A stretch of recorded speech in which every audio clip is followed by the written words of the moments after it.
Proto-utopia, terraform, alliance, territory, and responsibility. Understanding ecology means understanding alliances and cyanobacteria. Cyanobacteria is blue-green algae. Cyanobacteria gave us oxygen during the Proterozoic, the root word being Greek, proto, former, earlier, and zoic, a suffix related to zoo, life. 2.5 billion years ago, cyanobacteria oxygenated Earth's atmosphere through photosynthesis. Prior to the Proterozoic was the Archaean. Contrary to the Greeks' description, anaerobic life existed, be it much more primitive, reliant on the carbon dioxide and sulfur-rich environment. The change in atmospheric elements irreversibly affected these early life forms. The changes made by cyanobacteria is a story of alliance and territory. Our current situation is not a new one. Changes in environment have a consequence, a tentacular dimension, to use the Urban Dictionary's description, referring to a body of work that has many dependent and independent parts. As such, it is difficult to manage, difficult to understand, and often difficult to finish.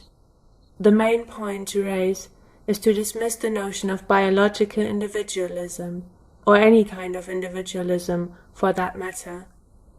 We have never been individuals is a notion critical to the study of how we have socially developed and apply data to our symbiotic position.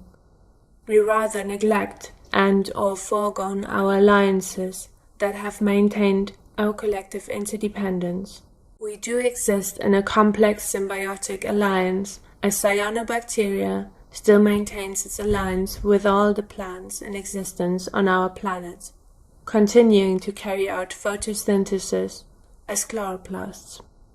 Bacteria shapes our thoughts as cordyceps manipulate the ant, sending their host on a death march to infect the rest of the colony. In order to continue our story, we need to act. We have responsibility, the ability to respond, as Donna Haraway would state. Proto-garden, forest garden, and hunter-gatherer, pastoralist, agrarian. As a species, our time in the prehistoric can be dismissed as a naive tumble through existence, or we can evaluate some of the intricate relationships established during these formative periods of developed symbiotic sharing of territory, spinning together a story of responsibility, a presence that has been pushed to the sidelines, often left to small groups of indigenous peoples, and considered an ontological delicacy. Animism is often considered pagan or shamanistic in practice. Animism shapes a symbiotic culture of storytelling, where praise is given to the relationships that provide, and where stories of heroic partnership between flora, fauna, and human kin are passed between the ages. Our thirst for development has encouraged an idea of progress through modernity, reductionist empirical data-driven expansion that requires energetic consumption of resource and territory. Science is afraid of art. Storytelling is art. Storytelling advanced our symbiotic interdependent, interpretational relationships with territory. The stories that need to be told are those stories of the forest garden, of dwelling and stewardship.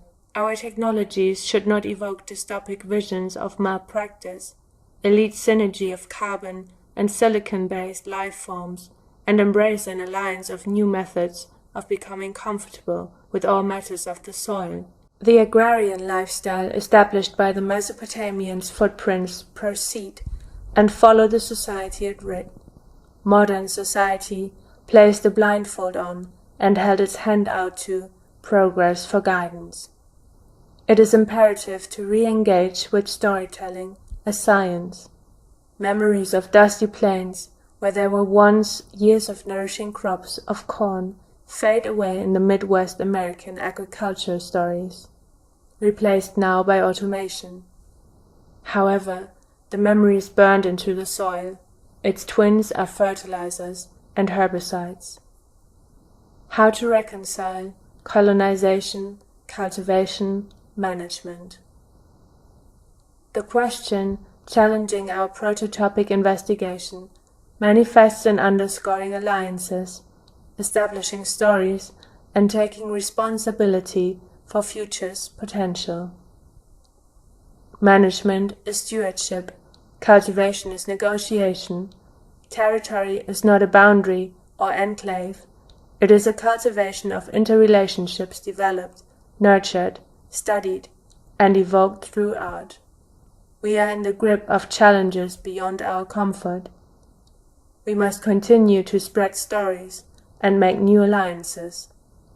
We use a screen to contact, we sit in a chair for comfort, and we sometimes feel the need to compose our surroundings to suit the perception of who we are.